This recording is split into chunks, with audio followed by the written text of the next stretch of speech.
going to be making some bone broth for Kenai today. Normally, I would roast these bones before starting my bone broth, but I do not have an oven at the moment. Eventually, I will get a wood cook stove that has an oven attached to it. However, in the meantime, I'm just going to go ahead and boil up a bunch of beef bones and some oxtails for Kenai.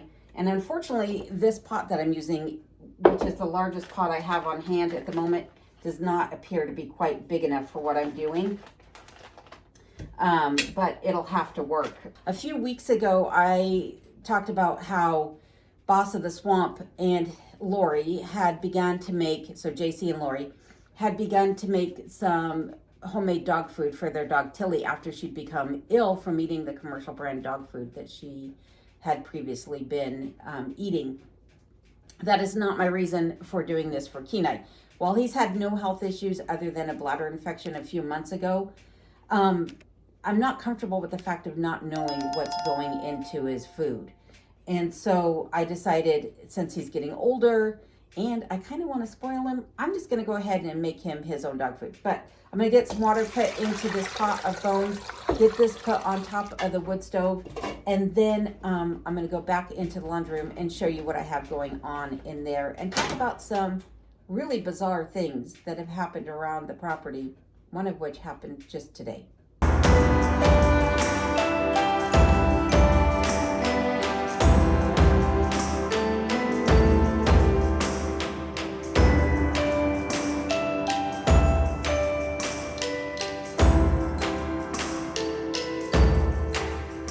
I'm in the process of finishing out my laundry room / pantry. And last week I framed out a wall in here that is serving a couple different purposes. But one of those is to support the floor for the room up above. And many of you had mentioned that I should have put a proper header on my framing, meaning that I took two 2x8s, stood on their sides with a piece of 1/2-inch plywood sandwiched between them, and had that be the header as opposed to the flat 2x4 that I put up. However, I didn't have any 2x8s on hand, and so the wall is up. It's going to stay the way it is, and hopefully between the wall I built and the existing wall, it's enough to support the upper room without any issues. Again, this cabin's been here for 50 years with little to no issues. Fingers crossed that it lasts another 50. In the meantime, though, I went ahead and insulated the wall. I put some fiberglass insulation in the upper portion of the wall before putting in my blocking, and then used every last inch of scrap foam insulation that I had for the rest of the wall itself before coming in and putting in some spray foam around all the open gaps. Now that all the insulation is up, it's time that I start putting up some boards. I plan on using tongue and groove pine. However, I'm not a big fan of the yellow undertones that pine traditionally has when it just has a clear finish put on it. So I decided to stain them. And as I mentioned previously in last week's video, whatever I do in that room is acting as a test and a trial run for what I plan on doing in the rest of the cabin.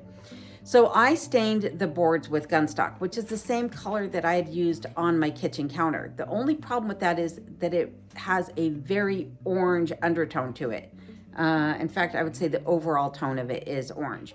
And that is not the color that I want in my cabin either. So no yellow, no orange. What I wound up doing, though, was coming back over the Gunstock color with some early American. And that helped the boards to look more like this corner that you see behind me. And even though this corner has a lot of water staining on it, this corner is the only room or the only two walls in the cabin that will not be getting any facing on them. They're going to remain as they are. That water staining is because when I bought this cabin, it needed a new roof, and the roof had been leaking for a number of years. I want the boards that I plan on putting up in the laundry room to look like this, so that this is what I wind up throughout the whole cabin, a cohesive look. So let's go into the laundry room and I'll show you exactly how difficult it is to actually get these boards up on the wall. So as I was saying, that whatever I do in this room, I plan on doing in the rest of the cabin. And if you notice, the walls in the kitchen they're a rough cut. They're not sanded. They're not smooth by any stretch of the imagination. And so I thought on these tongue and groove boards that I was going to be using this rough side of the board as well.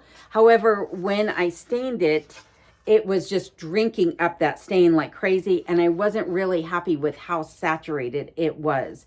Even after I went over it with some gunstock, this is where the gunstock went over, and it just did not look good in my opinion. So I did decide to go ahead and do the smooth side of the board, and putting that gunstock over it really did help to bring out the grain. This might not be the best example that I have, but let me show you just how tricky it can be to get these boards up on the wall.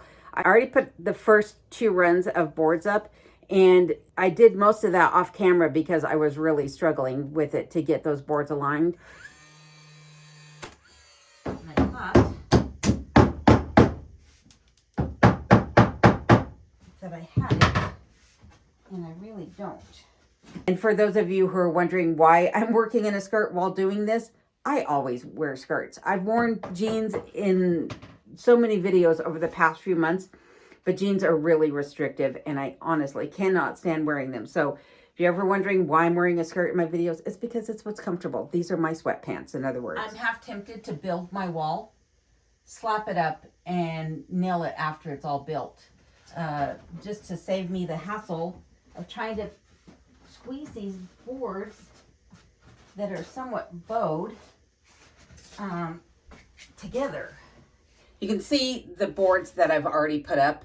And right here, you can see one of the joints. I am staggering the boards along the long section of this wall. And I'm just using a butt joint, which means that 2 flat ends are going butted up against one another. No 45 cuts here. It's not necessary. And as I mentioned, the most challenging part of installing this with these longer boards is if there's any waviness to the board, whether it's the bottom board or the top board. The bottom board should be corrected by nailing it.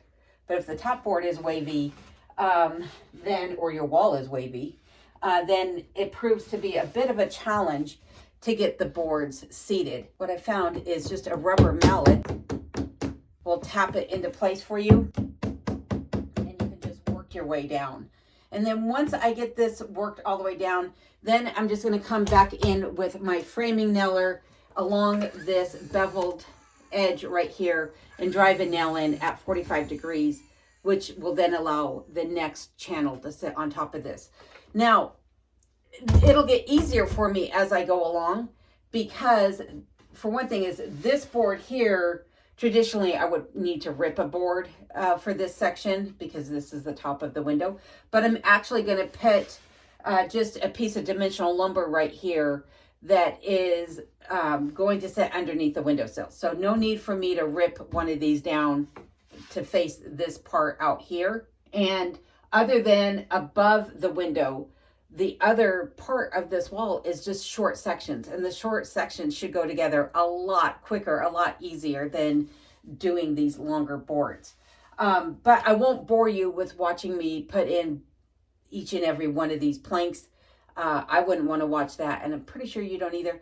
I need to actually go make Kenai's dog food. I've been on the phone all day long with my electrician, who is putting together an estimate for me to come out and do the electrical work that I mentioned in my last video. So let's head back into the kitchen, and I'll show you exactly how I plan on making his food for anybody who's planning on doing the same for their dog. As I mentioned, I am not making Kenai's dog food because he has any health issues. I'm doing it simply because of the fact that I really want to spoil him. And over the last couple of years, he's really become more and more finicky and reluctant to eat the kibble, which I've been feeding him. You want to go outside? Let's go outside. Want to eat? Want to eat? Okay, let's eat. Let's go get food. Oh, I can't get your food if you're doing this. Let's go get your food. Come on, let's go eat.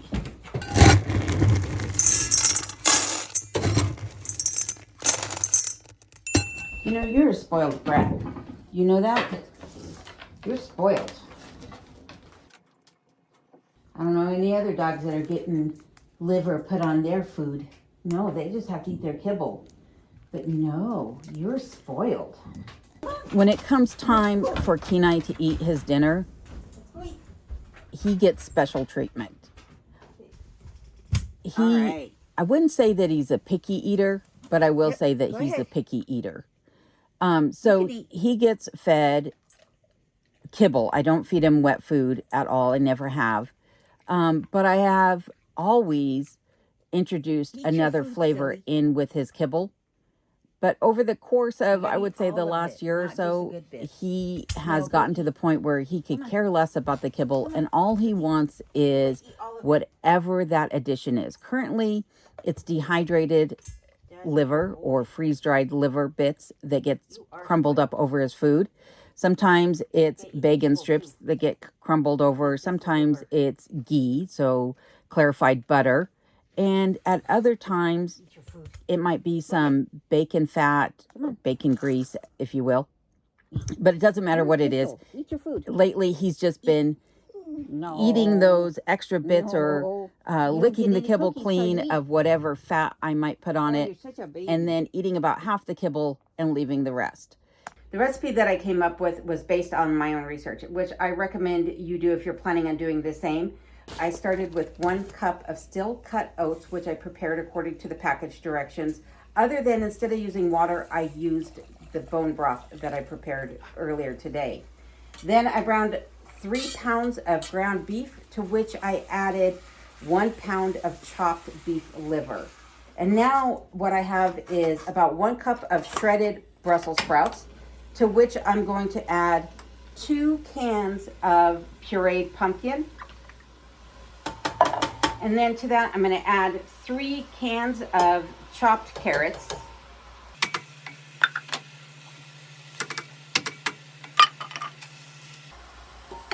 Now I did drain all the water off of these as well. And then I'm also going to add 1 cup of peas. Peas are something that you want to limit in their diet. It's been shown to be related to heart disease or heart failure in canines. So something that you definitely want to limit their intake of.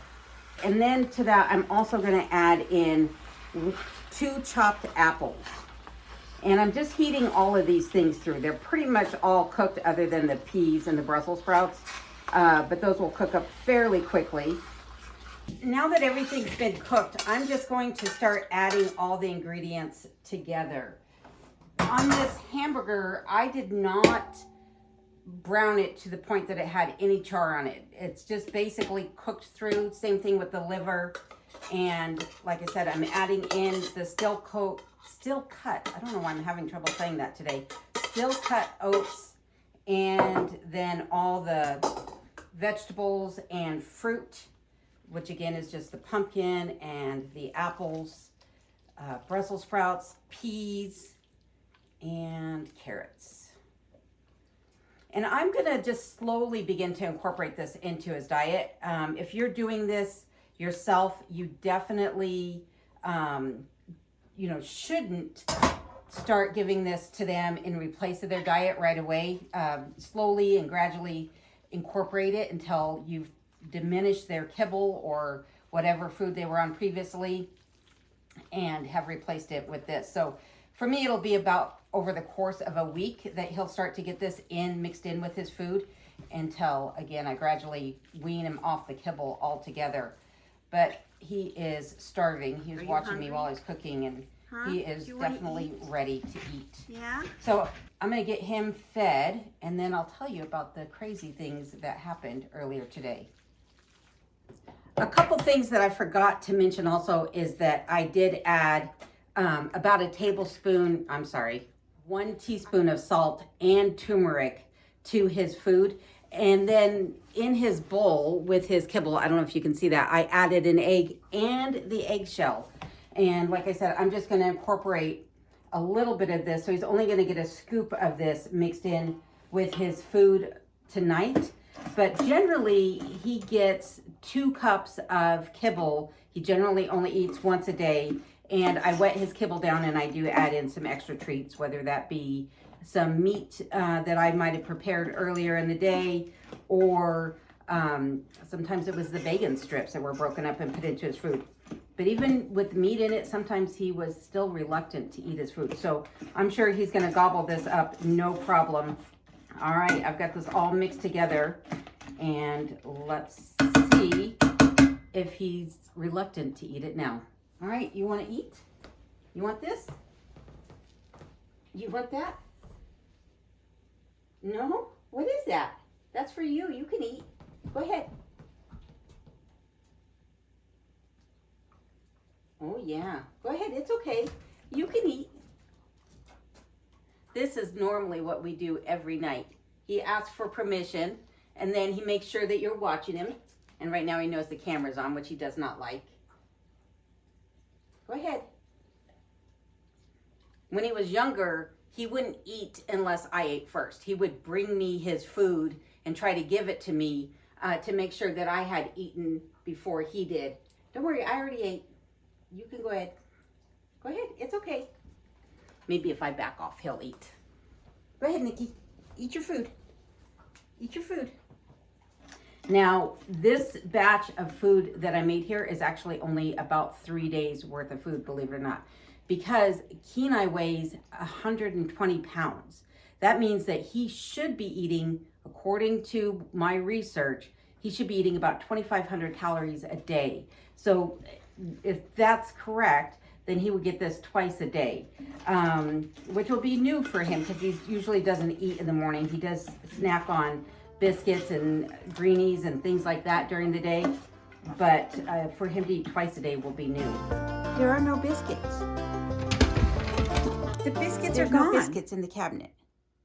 They're all gone. I think you ate them all. They're gone. Look at, what's this?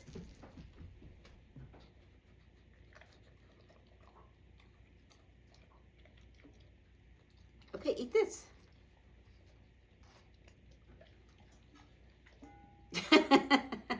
No to the apples, huh? Well, he ate everything else, so that's a good boy. This morning, as I sat here drinking my cup of coffee, I heard a noise that I have never heard before. And let me tell you, I was not about to go investigate because to me, it sounded like the predator. Yeah, that one. And I figured if I had gone outside, it might have gone something like this.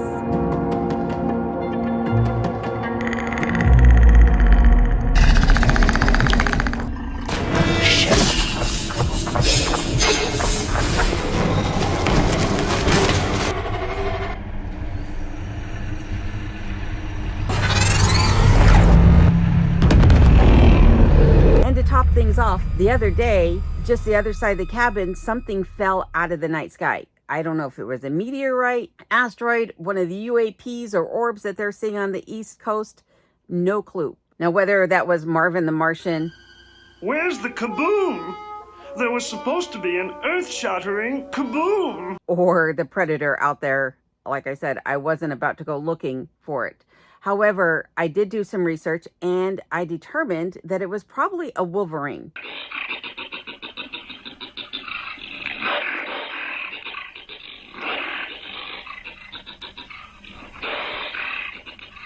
Yeah, I had no idea they sounded like that either. But now that I know, I'm really glad I didn't go out there. And I'm also really glad that I'm always armed when I go outside. And I keep Kenai on a lead and under close supervision because you just never know what might be out there in those woods.